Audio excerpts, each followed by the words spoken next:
ఇంకా ఘోరం ఏంటంటే వెనకటికి ఎవడో ముఖం బాగాలేక అద్దం బల కొట్టుకున్నాడు. ఇప్పుడు నీకు అధికారం రానే వచ్చే, నువ్వే ముఖ్యమంత్రి అవుతుంది, నువ్వే రై మంది తిరగబడుతుంది, రోజు కనబడబడుతుంది టీవీల పేపర్లలో. మరి నేను అడుగుతున్నా రేవంత్ రెడ్డి గారు, 14-15 నెలల తర్వాత కూడా ఇంకా కేసీఆర్ని తిట్టుకుంటూనే బతుకుతావు. ఇక గాడ శ్రీశైలం సొరంగం కూలిపోయింది. ఏది రేవంత్ రెడ్డి అధికారంలోకి వచ్చినాక 15 నెలలకు ఆలోచన లేకుండా అర్థం పర్థం ఆగమాగం చాలు చేసిండాడు. ఆడ నీళ్ళు వచ్చి మొత్తం గందరగోళం ఉండి బురద ఉండి చక్కగా చూసుకోకుండా ఇంజనీర్లను తెలుసుకోకుండా ఆగమాగం కమిషన్ల కోసం ఆయనతో పని చాలు చేసిండ్రు. ఏమైంది? 8 మంది వాళ్ళు ఇరుక్కపోయిండ్రు. ఒకడేమో చచ్చిపోయినట్టాడు కాంగ్రెస్ వాడు, ఆ 8 మంది చచ్చే పీకినట్టాడు. ఇంకోటేమో ఇంకా కాలే అంటాడు. రేవంత్ రెడ్డి ఇంతవరకు అటు మర్రి కూడా చూస్తలేడు. ఇంకొక మంత్రి ఏమో బీఆర్ఎస్ వాళ్ళు చేయబట్టే కూలిపోయింది అంటాడు. ఇది ఎక్కడి బాధ? 15 నెలల తర్వాత ఇవాళ అక్కడ సొరంగం కూలిపోతే బీఆర్ఎస్ వల్ల కూలిపోయిందంటే ఇది ఎక్కడ అన్యాయము? ఇక పోని కూలిపోయింది, ముఖ్యమంత్రి ఆడు చూడడు, కొంతమంది మంత్రులు పోతే మంత్రులు ఏం చేయాలి? ఆడ పోయి నిజంగా ఆ కార్మికుల కుటుంబాలకు ధైర్యం చెప్పాలి, ఏమన్నా అయితే మేము ఆదుకుంటామని చెప్పాలి, తప్పు జరిగిందని క్షమాపణ అడగాలి, మర్యాదగా మాట్లాడాలి. కానీ ఏం చెప్తారు వాళ్ళు? ఒకడేమో చేపల కూర తింటుడు, ఇక్కడ చేపలు బాగుంటాయి శ్రీశైలంలో, రేయు తిందామని వాడు ఒకటి తింటాడు, ఆడవాడు దాస్తుంటే వీడేమో తింటాడు. ఒక గత నీతి లేని వాళ్ళు మంత్రులు. ఇంకొక ఆయన ఇంకా విచిత్రం ఇది. ఇడ ఏం జరగలేదు, ప్రమాదం ఏమైందంటే నీళ్లు వాటర్ కలిసిందట. నీళ్లు వాటర్ కలిసిందిరా నాయన. గిసొంటోళ్ళు మంత్రులు, మన కర్మానికి రేవంత్ రెడ్డి ముఖ్యమంత్రి, గిసొంటోళ్ళు మంత్రులు. వీళ్ళ కథనేమో ఇట్లున్నది. కాంగ్రెస్ వాళ్ళ కథ, కాంగ్రెస్ వాళ్ళ అందం ఇట్లుంది. బీజేపీ వాళ్ళు వాళ్ళకైతే మొక్కాలి. మీ ఎంపీ ఉన్నాడు ఒక ఆయన ఏం చెప్తుండో మాకైతే తెలియదు. ఎందుకంటే 8 మంది గెలిచారు బీజేపీ వాళ్ళు. రూపాయి వచ్చింది ఆయన తెలంగాణకు. మోడీ గారి ప్రభుత్వం 11 ఏళ్ల నుంచి ఉన్నది ఇవాళ దేశంలో. ఏమిచ్చింది తెలంగాణకు? ఏం ముఖం పెట్టుకొని ఓట్లు అడుగుతారు? ఎంతసేపు దేవుని పేరు మీద ఓట్లు అడుగుడేనా? అక్షింతలు వంచాలి, ఓట్లు అడగాలి, ఓట్లు డబ్బాలు వేసుకున్నాక మళ్ళీ అవతల పడాలి, తర్వాత ఇక పత్తలేరు. అరే బడ్జెట్లో రూపాయి ఇచ్చింది లేదు, ఒక స్కూల్ ఇయ్యవు, ఒక కాలేజీ ఇయ్యవు, ఒక పరిశ్రమ ఇయ్యవు, ఏది ఇయ్యవు. ఏందా అంటే మళ్ళీ ఏమనంటే నువ్వు దేవద్రోహి, దేశద్రోహి, నువ్వు ధర్మద్రోహి, ఈ ద్రోహి, ఆ ద్రోహి. ఇంతనే ఇక తెలంగాణకి చూడలేదా? ఆఖరికి ఆ చేవెళ్ళ రోడ్డు జాతీయ రహదారి, దాని మీద మన పెద్ద యాక్సిడెంట్ అయింది. కేసీఆర్ ప్రభుత్వం వచ్చినాక ఆ రోడ్డును విస్తరించాలని చెప్పి చాలా తంటాలు పడ్డాం. అక్క కూడా పాపం బాగా కష్టపడ్డది. కానీ ఈ రోజు వరకు ఒక్క అడుగు కూడా ముంగట పడతలేదు. మన తమ్ముడు కార్తీక్ కూడా పోయి అక్కడ పెద్ద ఎత్తున ధర్నా చేసిండు. వెంటనే రాష్ట్ర ప్రభుత్వం పూనుకోవాలి, ఆ భూసేకరణ చేయాలి, ప్రాణాలు కాపాడాలని చెప్పి మన పార్టీ వాళ్ళందరూ కలిసి బ్రహ్మాండంగా ధర్నా కూడా చేశారు. నేను మిమ్మల్ని ఒకటే కోరుతున్నాను, ఏనాటికైనా పెద్దలు చెప్పిన ఒక మాట వాస్తవం. ఎట్టి పనికైనా మట్టి పనికైనా మనోడే ఉండాలి. ఎట్టి పనికైనా మట్టి పనికైనా మనోడే ఉండాలి. ఏనాటికైనా కేసీఆర్కు తెలంగాణ మీద ఉండే ప్రేమలో, కేసీఆర్కు తెలంగాణ మీద ఉండే ప్రేమలో 1% కూడా కాంగ్రెస్ వానికి బీజేపీ వానికి ఉంటుందా? మీరు ఆలోచన చేయాలి. ఎన్నటికైనా ఈ రాష్ట్రానికి, ఈ రాష్ట్ర ప్రజలకు, రాష్ట్ర ప్రయోజనాలకు శ్రీరామ రక్ష ఖచ్చితంగా కేసీఆర్ నాయకత్వం తప్ప బీజేపీ వంతోని కాంగ్రెస్ వంతోని ఎన్నటికీ కూడా ఏం కాదు. మీరు యాద పెట్టుకోవాలి. ఇలా 8 మంది కాంగ్రెస్ ఎంపీలు, 8 మంది బీజేపీ ఎంపీలున్నా రాష్ట్రానికి వచ్చింది గుండు సున్నా అంటే ఖచ్చితంగా అక్కడ కొట్లాడేటోడు లేకపోవడం, ఆడ కేసీఆర్ దళం, కేసీఆర్ బలం, కేసీఆర్ గలం లేకపోవడమే దానికి కారణం. ఇలా మనోళ్ళని మనమే ఓడించుకొని మంది ముంగట దరఖాస్తులు పెట్టే దౌర్భాగ్యం మనకెందుకు? మనోళ్ళని ఒడగొట్టుకోవాలి, ఎంపీలను వేరే వాళ్ళని పంపాలి, ఆగమాగమై మళ్ళీ వాళ్ళ కడవై దరఖాస్తు పెట్టాలి. అన్న ఇది కావాలి, అది కావాలి. అదే మనోడు ఉన్నాడు అనుకో, బరాబర్ అడుగుతాం, అన్న ఇది కావాలి అంటాం. అదే వాడనుకో, సారు ఇది కావాలని అడగాలి. అందుకే నేను అనేది, దయచేసి భవిష్యత్తులో అక్క చెప్పినట్టు అది పంచాయతీ ఎన్నికైనా పార్లమెంట్ ఎన్నికైనా ఎగరాల్సింది గులాబీ జెండానే. అట్లయితేనే తెలంగాణ నిలుస్తుంది, తెలంగాణ గెలుస్తుంది. తెలంగాణ రేపటి రోజున మళ్ళీ భారతదేశంలో అవ్వల్ దర్జాగా నెంబర్ 1 స్థానంలో ఉండాలి అంటే మళ్ళా కేసీఆర్ గారు తిరిగి మీ ఆశీస్సులతో, మీ దయతో ముఖ్యమంత్రి కావాలి. మా ఆడబిడ్డలను ముఖ్యంగా నేను కోరుతున్నా, మళ్ళీ ఎలక్షన్ రాగానే ఉత్తర కాంగ్రెస్ వాళ్ళు అక్క అంటారు, చెల్లె అంటారు, వదినే అంటారు, కోడలు అంటారు, ఇక వరుసలు కలుపుతారు. మళ్ళీ మిమ్మల్ని ఆగమాగం చేసే కథ పెడతారు. ఇందిరమ్మ ఇల్లు వచ్చింది అంటారు. ఆగం కాకుండ్రి. వీళ్ళు ఖచ్చితంగా మొన్న మోసం చేసినట్టే మళ్ళీ మోసం చేసి డబ్బల ఓట్లు వేయించుకోవాలని చూస్తాను. వాళ్ళు మళ్ళీ ఓట్ల తర్వాత ఎవడు మళ్ళీ 4 ఏళ్ళు కనబడడు తప్పకుండా. అందుకే జాగ్రత్తగా ఉందాం. మన ఇంటి పార్టీ, మన తెలంగాణ పార్టీ, మన బీఆర్ఎస్ పార్టీని గెలిపించుకొని ఖచ్చితంగా పంచాయతీ ఎన్నికైనా పార్లమెంట్ ఎన్నికైనా కేసీఆర్ గారి నాయకత్వాన్ని బలపరుద్దామని చెప్పి మీ అందరు కూడా విజ్ఞప్తి చేస్తూ తమ్ముడు గోవర్ధన్ వెంబడ వచ్చిన సీనియర్ నాయకులు మాజీ సర్పంచులు ఉన్నారు, కౌన్సిలర్లుగా పోటీ చేసిన వాళ్ళు ఉన్నారు, ఉప సర్పంచులు, ఎంపీటీసీలు చాలా మంది ఉన్నారు. వారందరికీ కూడా స్వాగతం. చంద్రగ్రహణం పోయింది, మన జీవితాలలో వెలుగులు వచ్చినాయి. ఇందిరా మహిళా శక్తి అంటే ప్రపంచానికే ఆదర్శంగా నిలబడే ప్రయత్నం చేద్దాం.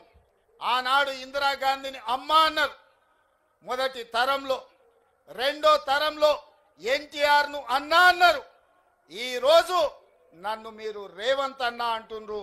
నేను మీ కుటుంబంలో సభ్యుణ్ణి, కుటుంబ సభ్యుని అన్న అంటే ఆ కుటుంబం యొక్క బాధ్యత తీసుకోవడం.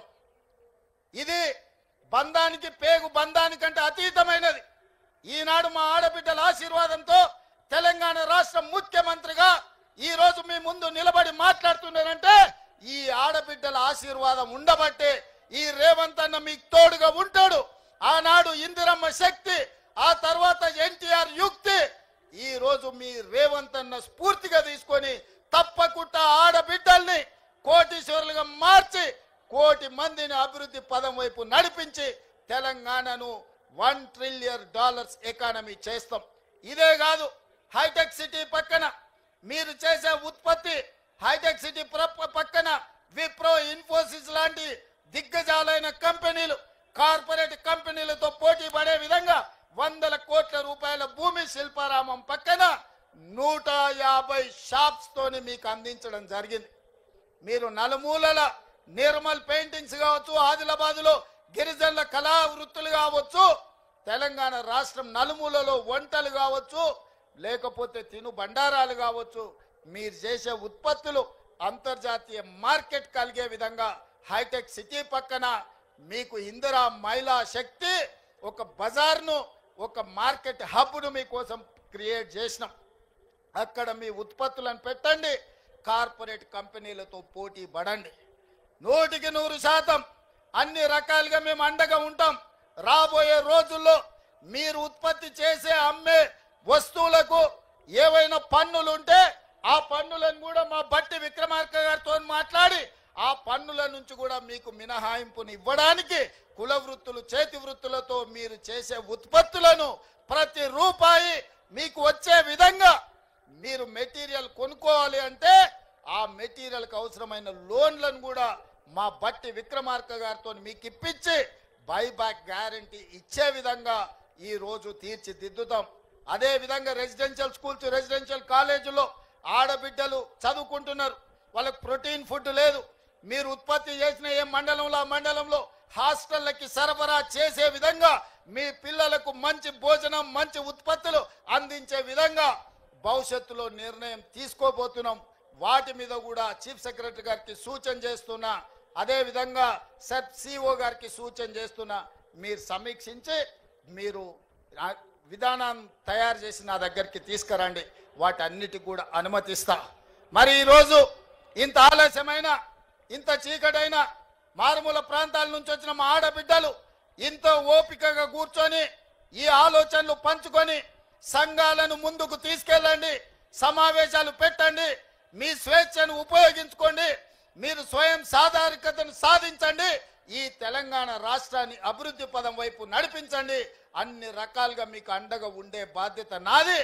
ఇవాళ బీఆర్ఎస్ వాళ్ళు ఏడుస్తున్నారు. శ్రీశైలం లెఫ్ట్ బ్యాంక్ టన్నెల్ కూలితే జనాలు చచ్చిపోతే వాళ్ళు సంతోషంతో డ్యాన్స్ చేస్తున్నారు. ఏనైనా రోడ్డు మీద యాక్సిడెంట్ జరిగి ఎవరైనా చచ్చిపోతే వాళ్ళు సంతోషపడుతున్నారు.